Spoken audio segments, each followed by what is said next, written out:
ब्रह्मरुद्ध्यानुप्रांत सत्संग अष्टावक्र गीता श्लोक आपके समक्ष। यथा एव आदर्श मध्यस्थे रूपे अंतः परितः तु सह तथा एव अस्मिन् शरीरे अंतः परितः परमेश्वर। जिस प्रकार दर्पण में स्थित हुए प्रतिबिंब में वह शरीर भासता है, वैसे ही इस शरीर में भीतर और बाहर से परमेश्वर भासता है। इसका भाव है कि जो दृश्य है वो दर्पण पर आधारित है। दृश्य बदलता है, दर्पण नहीं बदलता। प्रतिबिंब बदलते हैं, आते हैं, जाते हैं।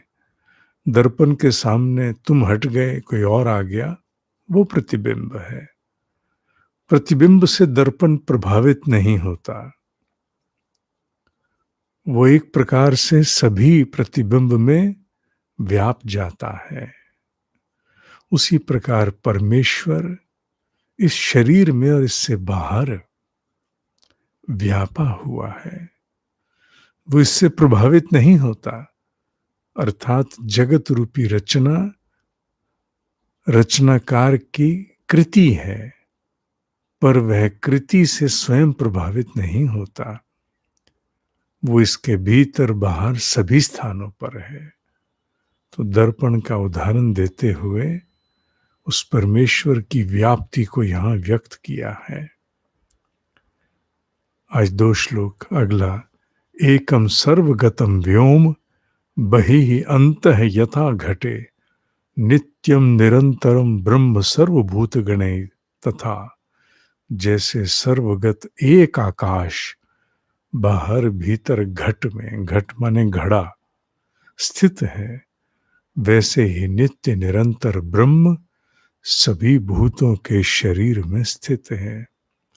आकाश कहाँ नहीं है, घड़े में आकाश है। घड़ा टूट जाए, आकाश नहीं टूटता, आकाश वहीं रहता है। पर घड़े में आकाश है। घड़े का अस्तित्व आकाश के बिना संभव नहीं है, पर आकाश उससे प्रभावित नहीं है।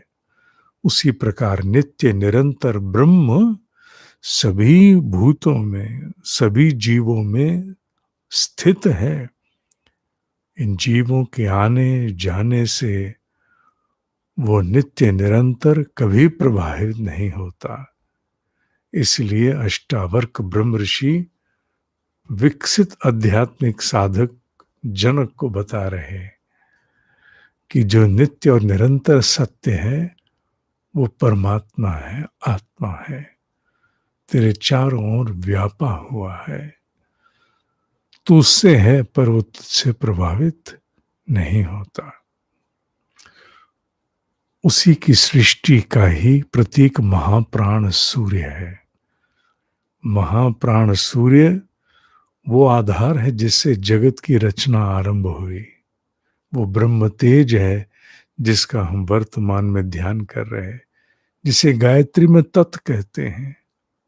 हर परमाणु के पीछे का अस्तित्व तरंग है और हर तरंग का आधार एक प्रकाश, एक तेज है, जिसे हमने महाप्राण सूर्य कहा।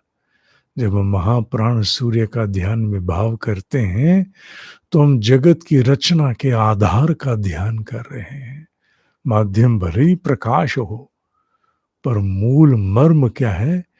जगत की रचना के आधार का ध्यान करना और उसी में शरीर को विलय कर देना। शरीर उत्पत्ति ही उसी की है और उसे विलय होते हुए साक्षी भाव से देखना, क्योंकि ये सारी सृष्टि पुरुष और प्रकृति से बनी है।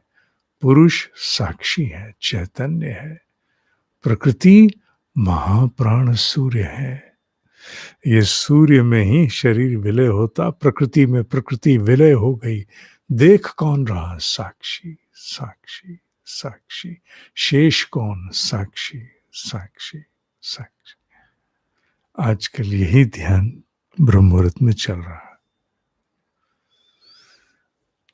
ध्यान योग की पुस्तक पढ़ी कि नहीं पढ़ी? ओम ही सत्य है, ओम ही सत्य है, ओम ही सत्य है।